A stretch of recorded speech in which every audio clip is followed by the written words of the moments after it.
Qué bueno poder estar nuevamente juntos en esta semana estudiando la palabra de Dios y creciendo en su gracia. Y este estudio lo estamos desarrollando a través de la Biblia y también de nuestro material para estos 3 meses, que es Libro de Josué, lecciones de fe que encontramos aquí, y esta será nuestra lección número 3. Así que quiero darte la bienvenida al canal de YouTube. Mi nombre es Anthony Araujo, soy pastor de la Iglesia Adventista del Séptimo Día, trabajo aquí en el Perú, pero qué bueno es que a partir de este video puedas llegar allí donde tú te encuentras. Te mando un fuerte abrazo, que Dios te bendiga. Y si por primera vez estás aquí en el canal porque alguien te mandó el enlace o simplemente te topaste de casualidad con este video, quiero invitarte a que puedas ser parte de la comunidad. Aquí en YouTube somos ya casi 125,000 personas que semana a semana están estudiando la Biblia. Así que si quieres unirte, solamente suscríbete al canal para que recibas un aviso cada vez que subo aquí un nuevo video.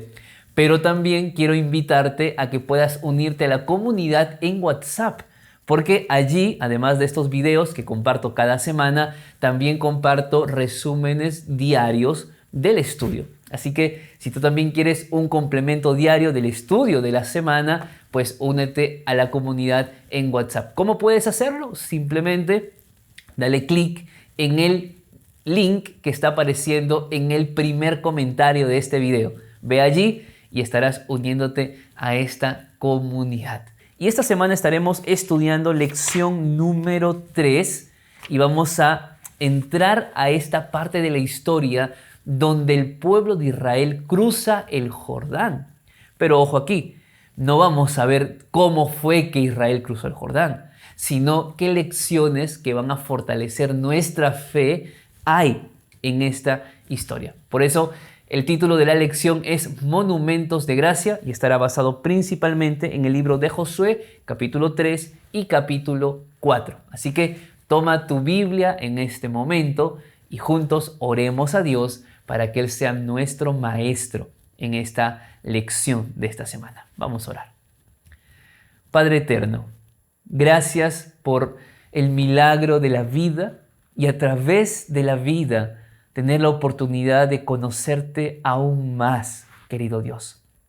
Esta semana queremos que nuestra mente pueda abrigar cada palabra que está escrita en tus sagradas escrituras. Cada lección pueda no solamente ser recordada, sino también experimentada en cada uno de nosotros. Por eso, acompáñanos a partir de este momento. Si hay alguien al otro lado de esta pantalla que está sufriendo, que está atravesando una situación difícil, dolorosa, humanamente imposible, que nuestra mente en este momento pueda descansar en ti, que tu Espíritu Santo traiga paz y tu palabra pueda ser la esperanza que hoy estamos necesitando. Te lo pido en el nombre de Jesús. Amén, Señor. Muy bien, vamos al día domingo de la lección que lleva por título El cruce del Jordán. Ya Israel había tenido una experiencia previa 40 años atrás, antes del pecado que los hizo justamente vagar 40 años en el desierto, una experiencia similar a esta, de poder entrar en Canaán. Pero aquella vez, por algunas razones, ellos cayeron derrotados. ¿Por qué menciono esto? Porque a veces nosotros en la vida creemos que basta con hacer lo mismo que hicimos la primera vez que hemos fallado para querer tener resultados diferentes ahora en esta segunda oportunidad. Tristemente, muchas personas en la vida quieren cosas diferentes haciendo siempre lo mismo. En la vida cristiana es exactamente igual. Si nosotros apuntamos en la vida cristiana a mejorar, a cambiar el carácter, a tener una comunión más cercana con Dios, a poder acrecentar nuestra fe, pero hacemos siempre lo mismo o dejamos de hacer lo que debemos hacer, ¿cómo esperamos que ese cambio se pueda dar? Menciono esto porque es importante en el día domingo de la lección poder encontrar una respuesta que nos está faltando como personas, como hijos de Dios, para hacer las cosas bien, para no fallar donde hemos fallado la primera vez. Quizá yo estoy hablando aquí para alguien que necesita tener una segunda oportunidad en el matrimonio. Sientes que todo está perdido, pero quieres nuevamente reconstruir tu hogar. De repente un proyecto personal, la relación con tus hijos que se rompió por alguna razón. ¿Qué puedes hacer para que en esta ocasión, en esta nueva oportunidad que Dios te está dando, que alguien te está dando, que tú mismo te estás dando, qué debes hacer para no fallar como la primera vez? Aquí empieza justamente la historia del cruce del Jordán. Vamos a ubicarnos en Josué capítulo 3 y vamos a leer versículo número 2 al 4. Dice la palabra de Dios lo siguiente: Después de 3 días, los oficiales recorrieron el campamento y ordenaron al pueblo: Cuando veáis el arca del pacto de Jehová vuestro Dios y a los levitas sacerdotes que la llevan, saldréis del lugar donde estáis y marcharéis detrás de ella, a fin de que sepáis el camino por donde habéis de ir, por cuanto vosotros no habéis pasado nunca antes por este camino. Josué cuenta esto y dice esto al pueblo desde la experiencia que él ya tenía. La experiencia de haber visto un mar abriéndose y un pueblo cruzando. Solamente que el pueblo a quien Josué ahora se dirige no es el pueblo que salió de Egipto, porque ese pueblo murió en el desierto. Los que estaban por entrar en Canaán era la descendencia de los que salieron de Egipto. Esta descendencia no había visto un milagro como tal. Ahora, para que ahora ellos, esta nueva generación, no fallara en lo que sus padres fallaron, y me refiero a la vida de falta de fe, de ingratitud, de pecado que mostraron en el desierto, ¿qué era lo que ellos debían hacer?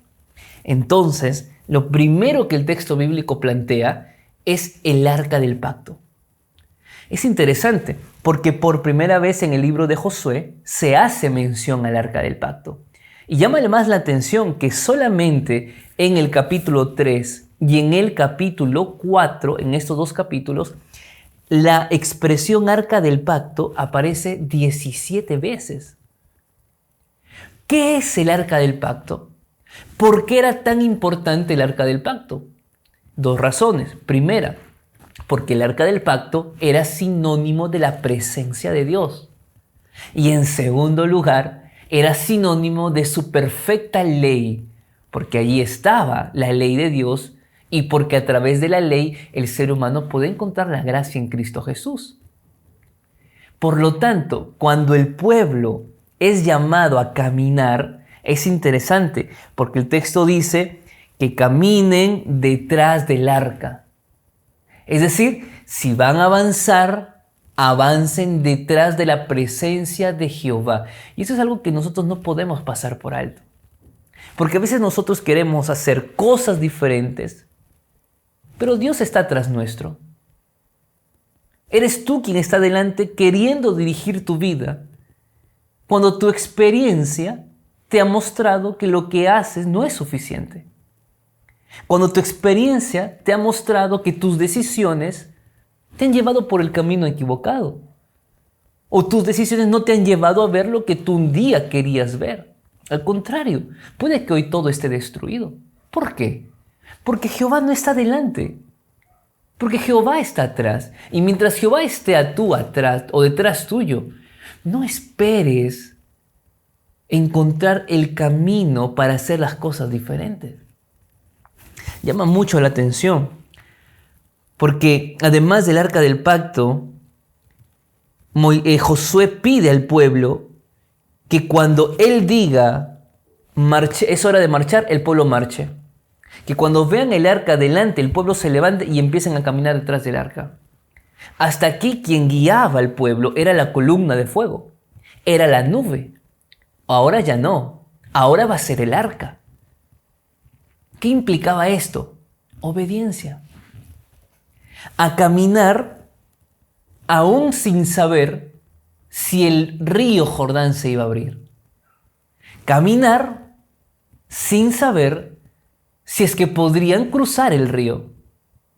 Pero era un caminar en obediencia y por la fe. Y eso es lo que Dios espera de nosotros.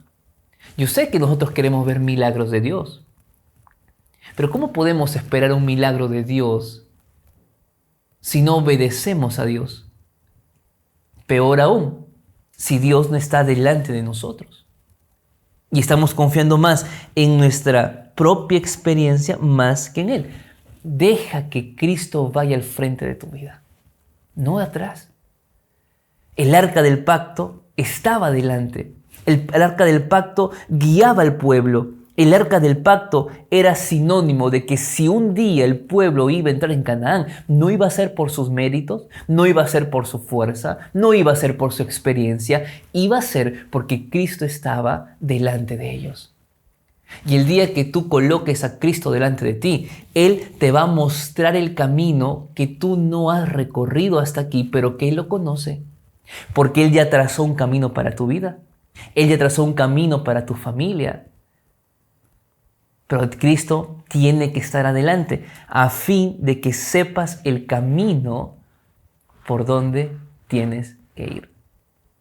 Si tú te preguntas en este día, ¿qué debo hacer para no fallar nuevamente donde fallé la última vez?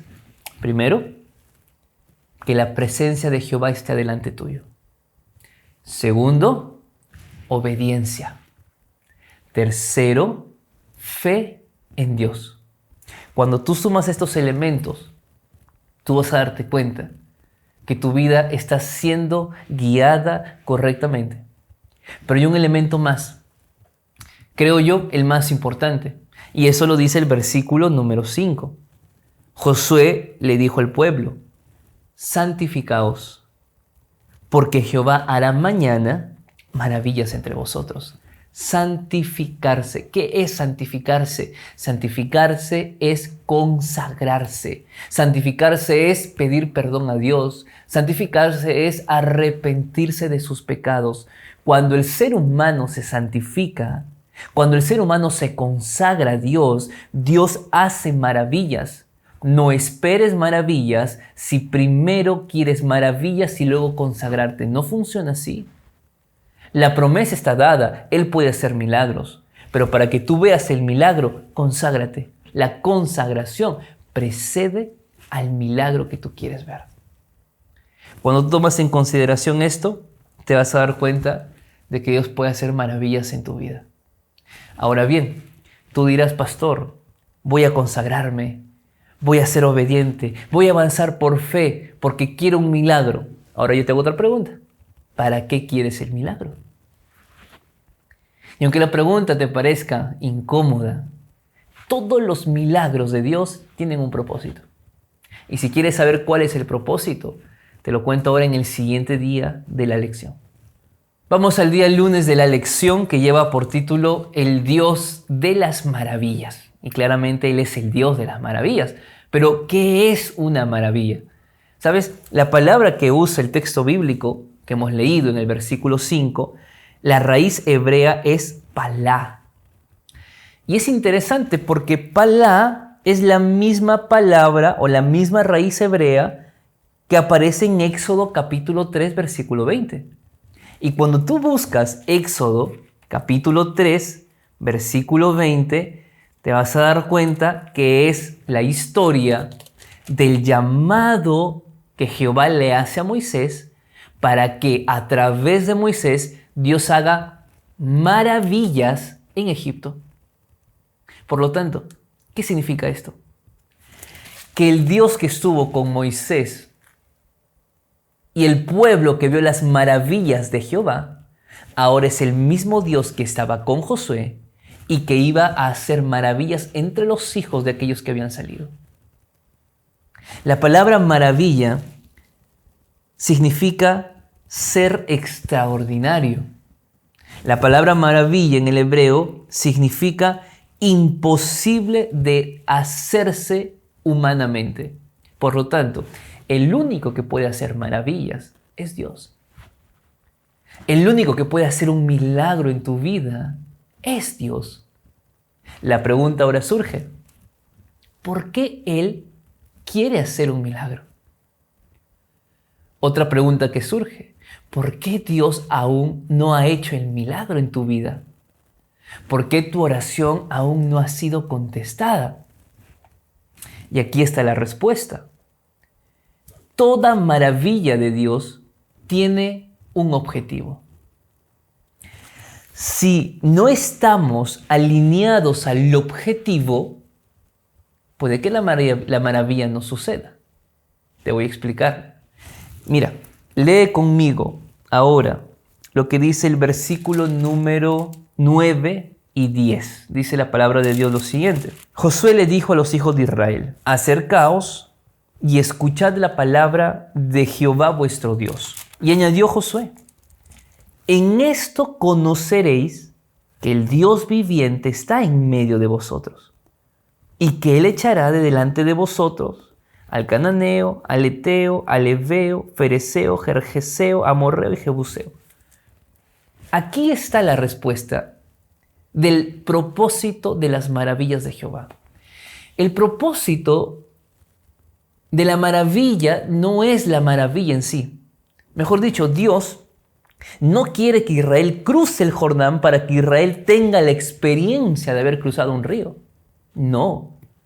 El texto dice: en esto conoceréis que el Dios viviente está en medio de vosotros. Es decir, el objetivo, el propósito de los milagros, en primer lugar, es tener la certeza que Dios está en ti o en medio de ti. Pero no solamente eso, sino que además es creer que Dios es Dios vivo. No es Dios muerto, no es Dios ausente, no es Dios que se queda en silencio. No era un Dios como el de los cananeos, irreal, hecho simplemente a una imagen, a una figura. Un Dios fabricado desde lo negativo, desde el poder absoluto.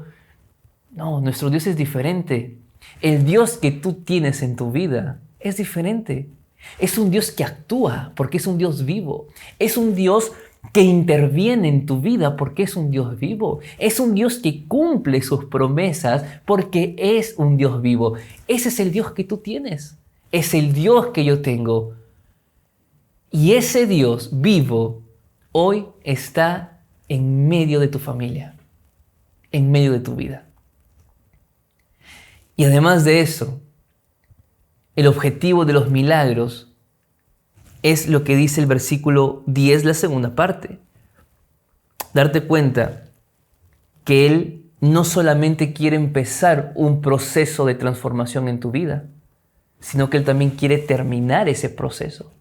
Porque cuando Jehová dice que Él va a echar al cananeo, va a echar al eteo y a los demás, lo que está diciendo es: yo voy a cumplir lo que dije a Abraham, yo voy a cumplir lo que le dije a Isaac, lo que le dije a Moisés.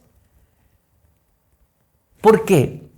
Porque lo que Jehová empezó en Egipto, Jehová quería terminarlo en Canaán. ¿Por qué entonces tienes miedo a creer que no puedes lograr lo que tanto anhela tu corazón? Yo sé que humanamente tu experiencia puede que no haya sido buena, que tus decisiones no te hayan acompañado a ver lo que tanto anhelaste. Pero eso no significa que Dios se rindió contigo, que Dios te dio la espalda. No. Dios es un Dios vivo. Él quiere actuar en tu historia. Él quiere actuar en tu vida. Ahora, alguien una vez me dijo: pastor, yo sé que Dios puede actuar en mi vida. Yo sé que Dios tiene un plan para mi vida, pero no me siento capaz de vivir ese plan de Dios. No me siento capaz de mirar a Dios y decirle que me guíe. Y yo le pregunto: ¿y por qué tienes miedo a eso? Y me dijo: porque pastor, usted no conoce mi vida. Usted no sabe mis pecados. ¿Cuántas veces le pedí perdón a Dios y siempre caigo en lo mismo?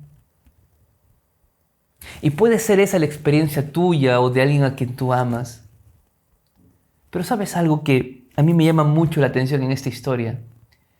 Es que cuando Jehová le dice al pueblo que marcharan para cruzar, fue en la época más difícil del año. La época que es al final de la primavera, donde el río se volvía aún más alto, más grande. Cuando tú lees el versículo número 15, dice lo siguiente: y cuando los que llevaban el arca entraron en el Jordán, y los pies de los sacerdotes que llevaban el arca se mojaron a la orilla del agua, porque el Jordán suele desbordarse por todas sus orillas todo el tiempo de la siega. Las lluvias hacían que el río crezca y que el río se desborde, lo cual significaba peligro para todo aquel que quería acercarse. Y qué curioso que Dios elige esa fecha para cruzar el río. ¿Por qué? Y la respuesta es que porque lo que para ti te parece imposible de lograr, para Él es posible. Lo que significa es que a veces tu peor momento puede ser el mejor momento para que Dios actúe en tu vida. Humanamente puedes sentirte limitado. Humanamente puedes ver que todo se desborda alrededor de tu vida, que todos tus sueños quedaron en eso, simplemente anhelos, o que lo que un día construiste, de la noche a la mañana todo se destruyó, o que una mala decisión hoy te llevó a vivir las consecuencias que te quitan la paz, que te roban el sueño y la tranquilidad. Cristo hoy te dice, nada está perdido. ¿Por qué? Porque tu peor momento es el mejor momento para que Cristo actúe en tu vida. Por eso Dios eligió esa época. Porque mientras que el ser humano actúa muchas veces desde la impotencia, Dios actúa desde su omnipotencia. Sin embargo, el objetivo de los milagros, el objetivo de las maravillas, no es el milagro en sí mismo. Es que la gente conozca a Dios. Si no, va a pasar algo que lo vemos en el Nuevo Testamento. Y me refiero al hecho de que tristemente, digo tristemente porque Jehová, o en este caso Jesús, hizo un milagro y sanó a 10 leprosos. ¿Tú recuerdas la historia? Los 10 leprosos, cuando estaban enfermos, buscaron a Jesús. Los 10 leprosos, mientras estaban enfermos, gritaron para que Jesús sanara. Clamaron para que Jesús sanara. Los 10 leprosos, mientras estaban enfermos, obedecieron a Dios, a Jesús, y caminaron hacia el sacerdote, y en el camino fueron sanados. Los 10, mientras estaban enfermos. Pero cuando Jesús los sanó, ¿cuántos vinieron a agradecerle? Solo uno. ¿Por qué? Porque a veces el ser humano quiere milagros de Jesús y no quiere al Jesús que hace los milagros. Por eso a veces Dios permite que nos mantengamos en el dolor, en la crisis. No porque Él no pueda resolverla, sino porque es la única manera de que tú estés cerca de Dios, orando, clamando. Porque tal vez haciendo el milagro, hagas como los otros 9, te vayas y no vuelvas a Jesús. No digo que eso puede estar pasando en todos, pero sí creo que un milagro de Jesús no es lo más importante. Lo más importante es caminar con Jesús luego de los milagros que Él haya hecho en nuestra vida. Pero para eso, recuerda, Dios actúa.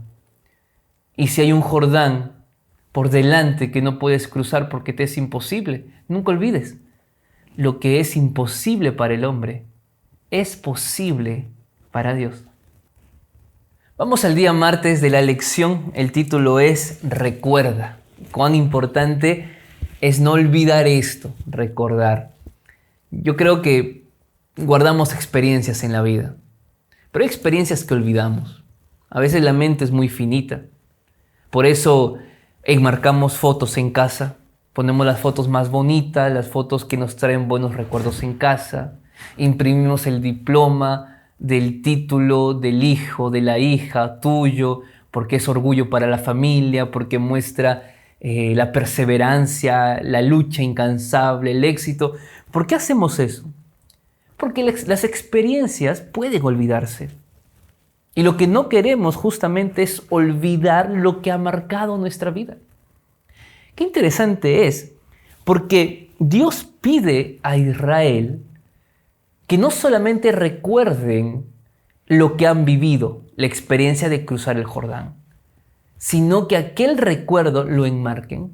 Y vamos a leer Josué capítulo 4, versículo número 2 y 3. La Biblia dice lo siguiente: tomad del pueblo 12 hombres, uno por cada tribu, y dadles esta orden: tomad de aquí, de en medio del Jordán, del lugar donde han puesto sus pies los sacerdotes, 12 piedras, las cuales llevaréis con vosotros y las depositaréis en el lugar donde habéis de pasar la noche. Piedras, no una, 12. ¿Por qué 12? Porque representaba la totalidad del pueblo. ¿Por qué piedras? Porque si algo la piedra nos muestra, además de que puede llegar a ser visible, es que va a permanecer. Lo que Dios quería era que el recuerdo, la experiencia de haber cruzado, no solamente sea visible, sino que permanezca para siempre.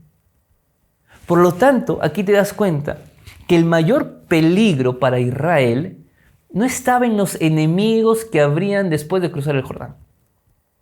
Que los enemigos no estaban allá en Canaán. No, el enemigo podría estar dentro de ellos, y era el olvido.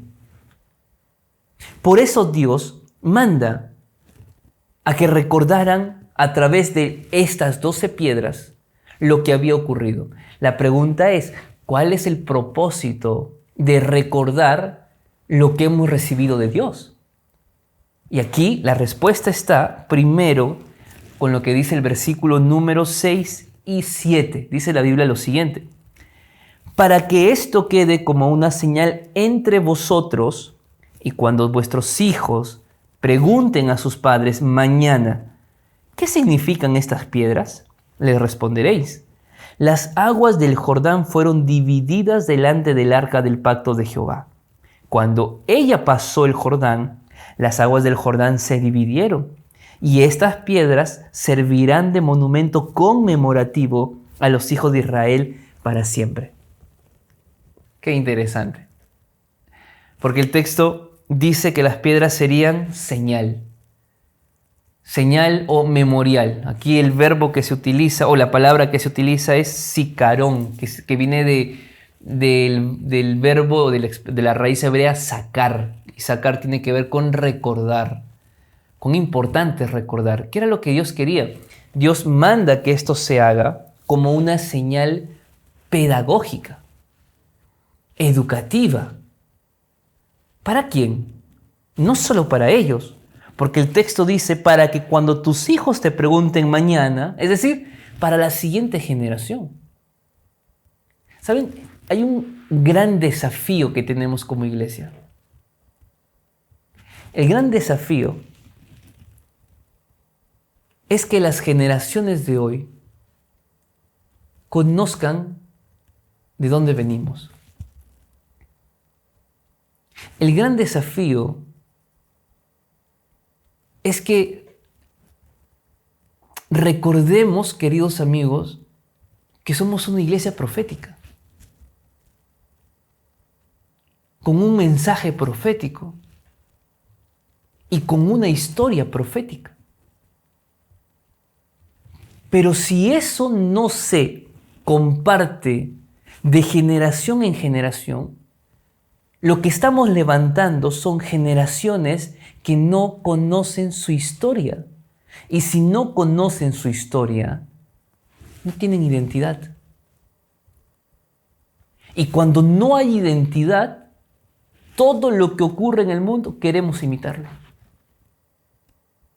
Todo lo que hacen otras denominaciones queremos hacerlo. ¿Por qué? Porque no hay identidad.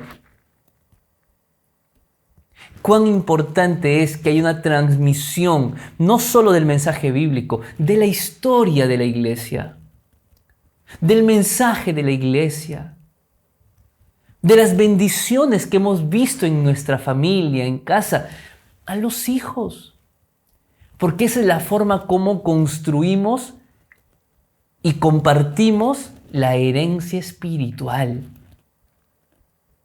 Pero además de eso, de la herencia espiritual, la palabra de Dios dice algo que es importante, que esto era una señal para que el ser humano o el pueblo de Israel nunca olvidara quién es Dios. Porque sabían que habían cruzado gracias a Dios. Entonces, yo te pregunto, y de todo corazón, ¿qué memoriales de tu experiencia personal con el Señor te ayudan a recordar lo que Él ha hecho por ti? Yo sé que Dios ha hecho un milagro en tu vida en algún momento. ¿Lo estás valorando o lo estás olvidando? Por eso el llamado es a recordar. Y una frase que escribe Elena de White en Joya de los Testimonios, página 443, donde ella dice: no tenemos nada que temer en el futuro a menos que olvidemos la manera como el Señor nos ha conducido y ha enseñado en nuestra historia pasada. ¿Qué manera usted como padre, usted como madre, transmite la herencia espiritual a sus hijos? ¿Cómo? ¿De qué forma? ¿O no hay herencia espiritual que transmitir?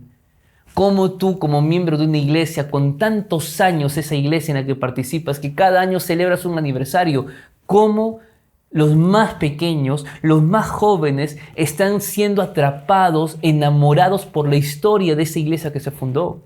¿Cómo nosotros como iglesia adventista estamos enamorados de la historia de nuestra iglesia, del nacimiento de la iglesia? Porque si no, hay peligro de perder la identidad. Si es que ya aún no le estamos perdiendo. Por eso el desafío es grande. Y hay que hacer visible lo que en nuestro corazón ya es una realidad. Hazlo visible, compártelo, transmítelo. Ahí está el secreto para que nuestra fe nunca muera. Vamos al día miércoles de la lección. Lleva por título Olvido. Y esto está justamente en relación a lo anterior. Pero ¿por qué lo hemos separado? Justamente porque en el día martes hemos visto que estas piedras, esta señal, este memorial, era un tema pedagógico, un tema de enseñanza de generación en generación, pero también tenía un factor adicional. Y eso está en el versículo número 24. Vamos a leer Josué 4:24. Para que todos los pueblos de la tierra conozcan que la mano de Jehová es poderosa, y para que temáis a Jehová vuestro Dios todos los días. El propósito de haberlos llevado más allá del Jordán, de que el pueblo haya visto ese milagro increíble, como mencioné anteriormente, no era solamente un tema del milagro, sino que además de ello era un tema de predicación, de que las demás naciones sepan quién era el verdadero Dios. Era un tema de misión. Por eso cuando en tu vida has experimentado el poder de Dios y callas tu testimonio, estás perdiendo la oportunidad de predicar. Cuando tú hablas a otros tu experiencia de los milagros que Dios ha hecho en tu vida, tú estás dando testimonio a otros. No voy a decir paganos, pero a otros que no aman a Dios, de poder conocer a un Dios que puede también hacer un milagro en la vida de ellos. Esa es la maravilla del Evangelio. Por ejemplo, hay un texto que es interesante y está en 1 Corintios, capítulo número 11, que también es una señal, así como las piedras. 1 Corintios, capítulo número 11, versículos 24 al 26, dice la palabra de Dios lo siguiente: y habiendo dado gracias, lo partió y dijo: tomad, comed. Esto es mi cuerpo que por vosotros es partido. Haced esto en memoria de mí. Asimismo tomó también la copa, después de haber cenado, diciendo: esta copa es el nuevo pacto en mi sangre. Haced esto todas las veces que la bebáis en memoria de mí. ¿Cuál era el temor de Jesús al decir estas palabras? Que los discípulos de ese tiempo, y nosotros sus discípulos, pensemos y hagamos del sacrificio de Jesús un dato histórico. Solo parte bonita de algo que pasó hace mucho tiempo y no una relación viva, diaria con Él. Pero hay otro asunto más. Por ejemplo, cuando leemos Juan capítulo 14, en Juan capítulo 14, versículo número 26, dice lo siguiente: pero el Consolador, el Espíritu Santo, a quien el Padre enviará en mi nombre, Él os enseñará todas las cosas y recordará todo lo que yo os he dicho. Quien nos puede ayudar a recordar las cosas es el Espíritu Santo. Por eso allí la importancia de tener una relación diaria con Él. Porque a medida que pasamos más tiempo con Dios, podemos recordar, guardar en el corazón, valorar a Cristo, su sacrificio, la historia, sus milagros en nuestra vida y hacer de ello la base para que nosotros sigamos predicando el Evangelio, porque tenemos la certeza que Dios está en nosotros o está en medio de nosotros y es Él quien nos va a ayudar a que esos testimonios sigan y crezcan y lleguen a más personas. Pero si nos olvidamos, como Israel se olvidó tantos milagros en el desierto, si hacemos del sacrificio de Cristo un amén, un algo bonito, pero no nos lleva a vivir una relación diaria con Él o con el Espíritu Santo que se nos dio hace mucho tiempo para que nuestro carácter sea transformado y no es transformado, hay un problema. Y el problema no está en Cristo, ni en su sacrificio, ni en su Santo Espíritu. Está en nosotros, que no estamos rindiéndonos lo suficientemente a Él para que Él nos ayude a recordar todas las cosas. Por eso, es importante recordar cómo Dios nos ha guiado en el pasado. Si hoy tú temes al futuro, temes por alguna cosa que estés viviendo, recuerda cómo Dios te guió y te sustentó en el pasado, porque ese mismo Dios es el que te sustenta ahora y estará contigo también el día de mañana. Vamos al día jueves de la lección. El título es Más allá del Jordán. ¿Ya te diste cuenta que el Jordán es un río mencionado varias veces en la Biblia? Además de esta historia donde Israel cruza el Jordán para ir a Canaán, fue en el Jordán también donde Elías y Eliseo viven una experiencia increíble. Elías es tomado y llevado al cielo y Eliseo recibe el poder del Espíritu Santo y además abre el río nuevamente. Fue en el río Jordán que Eliseo le dijo a Naamán que debía ir a bañarse si es que él quería sanarse. Pero también fue en el río Jordán donde Jesús empezó su ministerio, donde Jesús fue identificado como Hijo de Dios. ¿Por qué? Porque cuando hablamos del Jordán, no hablamos simplemente de un río. Hablamos del inicio de mucha cosa que sucede más allá del Jordán. Cuando nosotros leemos Salmo 66, versículo 6, la palabra de Dios dice lo siguiente: convirtió el mar en tierra seca, por el río pasaron a pie. Alegrémonos pues en él. Este versículo muestra justamente el proceso de transformación, de guía que Dios tuvo para el pueblo. Porque cuando habla del mar, se refiere al Mar Rojo, cuando cruzan en tierra seca. Y allí está hablando de la liberación. Esa liberación de salir de la esclavitud justamente ¿a qué? A la libertad.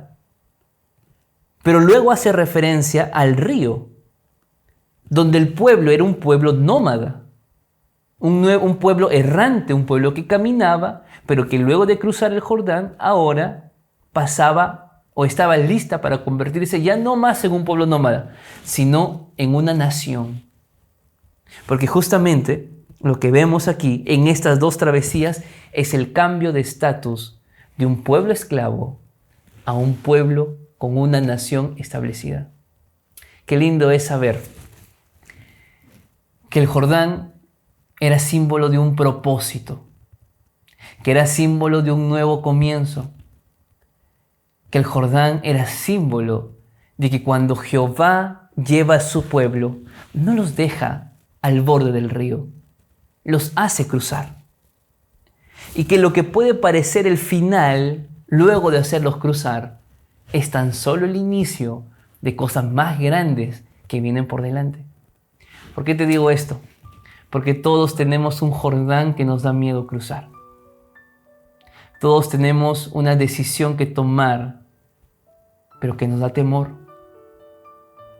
Todos tenemos un plan, o muchos tienen un plan que ejecutar, pero hay cierto miedo. Yo te digo algo, si tú fuiste liberado del pecado por la sangre de Cristo y lo aceptas y lo crees, y ahora estás avanzando en esta caminata espiritual, no tengas miedo de pensar que Jehová te va a dejar a la orilla del Jordán. Él te va a hacer cruzar el Jordán si eres obediente. Si delante de ti está Dios guiando tu vida, si te consagras cada día, si entiendes que el milagro no es para disfrutarlo, sino para predicarlo, Él no te va a dejar en la orilla.